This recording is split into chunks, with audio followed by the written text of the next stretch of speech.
Bom dia, turma do nono ano. Aqui é o professor Vitor de História.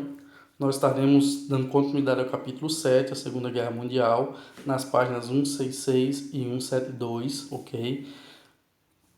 Na aula passada, nós observamos os acontecimentos anteriores à Segunda Guerra Mundial e hoje, de fato, nós iremos observar o conflito em si, certo? Então, o que foi o estopim da Segunda Guerra Mundial? O estopim foi a invasão pelos alemães da Polônia. Então, os alemães invadem a Polônia em 1939 e inicia-se assim a guerra. Por quê? Quando os alemães invadem a Polônia, os aliados declaram guerra aos membros do eixo, certo? Quem são os aliados? A princípio, França e Inglaterra. Estados Unidos entra do lado dos aliados, mas posteriormente, em 1939, os Estados Unidos declarou neutralidade na guerra, não estava de lado nenhum, ok? Mas posteriormente ele acaba entrando ao lado dos aliados na guerra, o que fez reverter toda a situação da guerra, certo? Quem era o eixo? Alemanha, Itália e Japão. E os aliados França e Inglaterra. A Alemanha ela começa seu processo expansionista, começa com suas guerras rápidas, relâmpago, invade a Polônia com tanques, com infantaria, com a aeronáutica, de uma guerra arrasadora, o exército polonês não consegue resistir, invade a Noruega e a Dinamarca, invade os Países Baixos, que era estratégico para poder invadir a França, conseguem invadir e dominar a França, dominam a Grécia e a Iugoslávia. Por sua vez, o Japão começa seu processo de expansão na Ásia, enquanto está todo mundo ocupado, preocupado com o que está acontecendo na Europa, com as invasões alemãs, ninguém se dá conta, mas o Japão está se expandindo na Ásia. Ele invade a China, que apesar de ter um exército bom e forte, mas está passando por processos de conflitos internos e está enfraquecida e não percebe a invasão japonesa, de repente está sucumbida à invasão japonesa, os japoneses dominam os chineses, dominam a Indochina, dominam as Filipinas, Tailândia, Birmânia e Hong Kong. Por sua vez, a Itália, que não ficou de fora desse processo expansionista, ela já tinha invadido a Etiópia e a Eritreia em 1930, agora ela invade o Egito, já em 1940, certo? Você observa que a política de guerra, né, as estratégias de guerra do eixo é uma estratégia expansionista, dominando territórios, dominando locais, dominando os países para poder ir ganhando terreno e poder então ganhando a guerra, certo? Então eles invadem o Egito em 1940, mas quem está no Egito? Os britânicos. E estão reforçados por tropas de duas colônias suas, os australianos e indianos, os quais contra-atacam e faz a Itália recuar. No entanto, esses ataques que os italianos sofreram levou a Alemanha a socorrer os italianos lá no Egito. O que eles fizeram foi conseguir avançar nessa região e dominar essa região. Só foram expulsos em 1943 pelos próprios egípcios, certo? Professor, mas até agora os aliados só estão se dando mal, perdendo terreno, perderam a França, perderam Polônia, perderam o Egito, perderam diversas partes. Quando é que começou a reação dos aliados? Ela tem início com a adesão à guerra de duas nações, e nós iremos observar. O primeiro fator que começou a fazer mudar todo o cenário da guerra, trouxe uma reação dos aliados, foi quando o Japão atacou a base americana de Pearl Harbor, em 1941.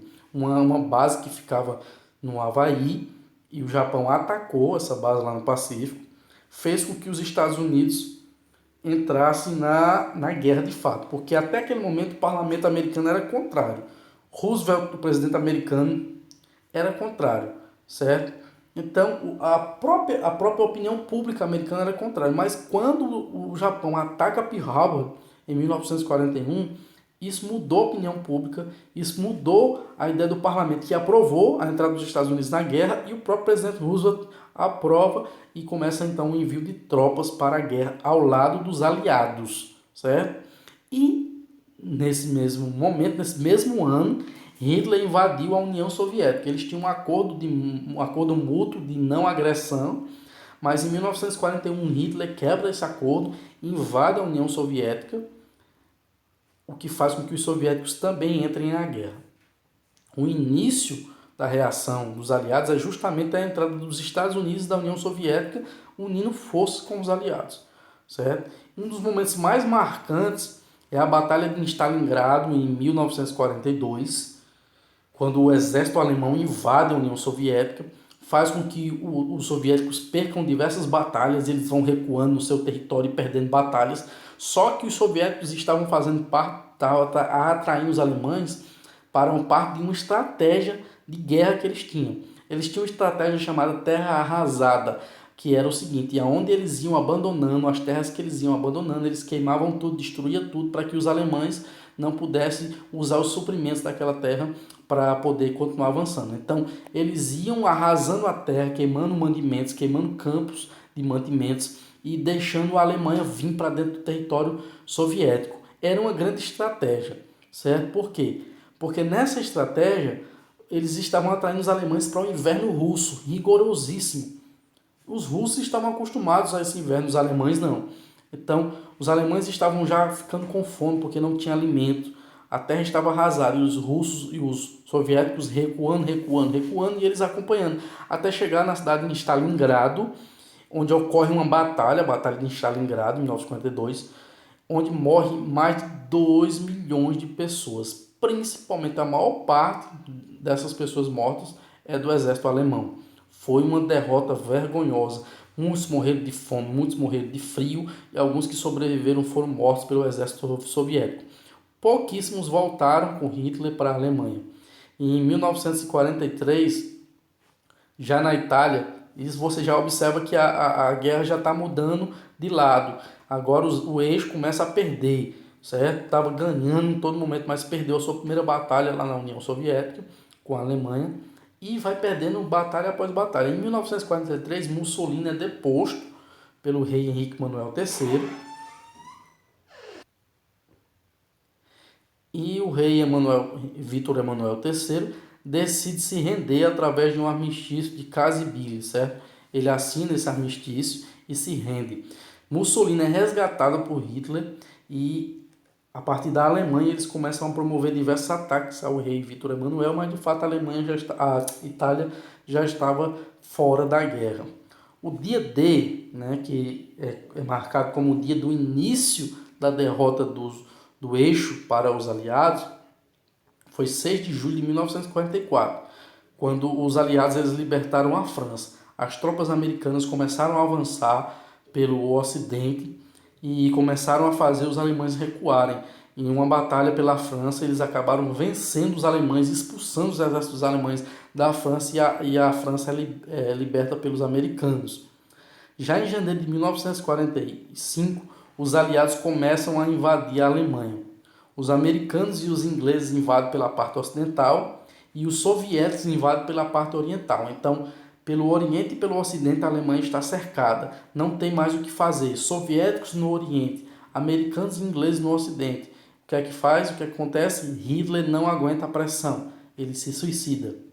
Ele tira a sua própria vida e em 7 de maio os alemães, então, enfim, se renderam. Já temos aí 2 membros do eixo que foram derrotados e se renderam, os italianos e os alemães. Só resta o Japão, foi o último, então, a se render, certo? Só restou o Japão.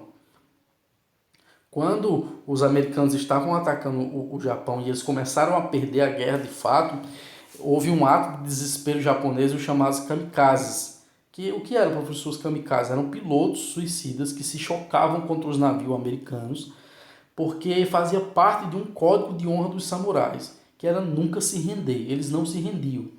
Então, um dos códigos dos samurais diz o seguinte, que a maior vergonha para um samurai, a maior vergonha para um japonês é ser capturado pelo seu inimigo, então eles preferiam morrer. Tanto é que na cultura japonesa, os antigos samurais, quando eles eram capturados pelos inimigos, eles com a sua própria espada, eles tiravam a sua vida.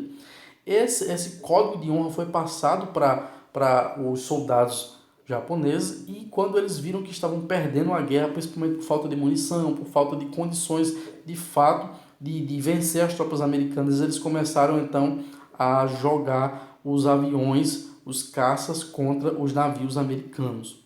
Foi aí que quando os Estados Unidos percebeu que o Japão não iria se render, que ele decide lançar 2 bombas nucleares sobre o Japão.